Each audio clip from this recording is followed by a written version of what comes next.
തിരഞ്ഞെടുപ്പ് ബോണ്ട് കേസിൽ കേന്ദ്ര സർക്കാരിന് കനത്ത തിരിച്ചടി. രാഷ്ട്രീയ പാർട്ടികൾക്ക് സംഭാവന സ്വീകരിക്കാനുള്ള തിരഞ്ഞെടുപ്പ് ബോണ്ട് മൗലികാവകാശത്തിന് വിരുദ്ധമാണെന്ന് സുപ്രീം കോടതി. കേന്ദ്ര സർക്കാരിന്റെ 2017 സാമ്പത്തിക നിയമ ഭേദഗതികൾ സുപ്രീം കോടതി റദ്ദാക്കി. അറിയാനുള്ള അവകാശം ജനാധിപത്യ തത്വങ്ങൾക്കും ബാധകമാണെന്നായിരുന്നു ചീഫ് ജസ്റ്റിസ് അധ്യക്ഷനായ ഭരണഘടനാ ബെഞ്ചിന്റെ വിധി. തെരഞ്ഞെടുപ്പ് ബോണ്ട് നിർവചിച്ച 2017 നിയമ ഭേദഗതികളെല്ലാം റദ്ദാക്കിയാണ് ചീഫ് ജസ്റ്റിസ് അധ്യക്ഷനായ ഭരണഘടനാ ബെഞ്ചിന്റെ വിധി.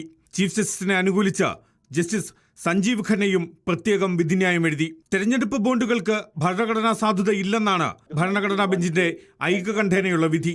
ഭരണഘടനയുടെ അനുച്ഛേദം 19(1)(a) ഉറപ്പ് നൽകുന്ന മൗലികാവകാശമായ അറിയാനുള്ള അവകാശത്തിന് വിരുദ്ധമാണ് തെരഞ്ഞെടുപ്പ് ബോണ്ട്.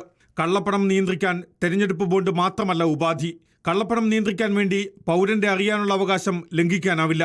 അറിയാനുള്ള അവകാശം രാഷ്ട്രീയ പാർട്ടികൾക്ക് ലഭിക്കുന്ന സംഭാവനകൾക്കും ബാധകമാണ്.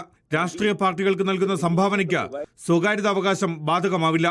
സംഭാവന നൽകുന്നവർക്ക് രാഷ്ട്രീയ പാർട്ടികളിൽ സ്വാധീനമുണ്ടാക്കാനാവും. ഇത് രാഷ്ട്രീയ പാർട്ടികളുടെ നയ തീരുമാനങ്ങളെ ബാധിക്കും.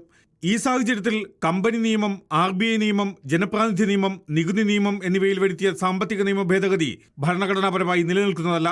നഷ്ടത്തിലായ കമ്പനികൾക്കും സംഭാവന നൽകാമെന്ന നിയമ ഭേദഗതി ചില പരസ്പര നേട്ടങ്ങൾക്ക് വേണ്ടിയാണ്. വ്യക്തികളെക്കാൾ സ്വാധീനം സംഭാവന നൽകുന്ന കമ്പനികൾക്ക് രാഷ്ട്രീയ പാർട്ടികളിൽ നേടാനാവും. തെരഞ്ഞെടുപ്പ് ബോണ്ടുകളുടെ നിയന്ത്രണം ബോധ്യപ്പെടുത്താൻ കേന്ദ്ര സർക്കാരിനായില്ല. നികുതി നിയമത്തിലും ജനപ്രാതിനിധ്യ നിയമത്തിലും നടത്തിയ നിയമ ഭേദഗതി അമിതാധികാര പ്രയോഗമാണ്. എല്ലാ സംഭാവനകളും നയത്തെ സ്വാധീനിക്കാൻ വേണ്ടിയല്ല.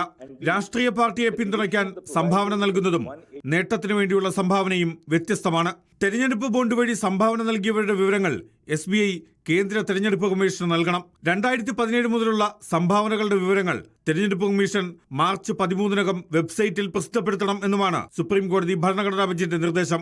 Legal desk reporter.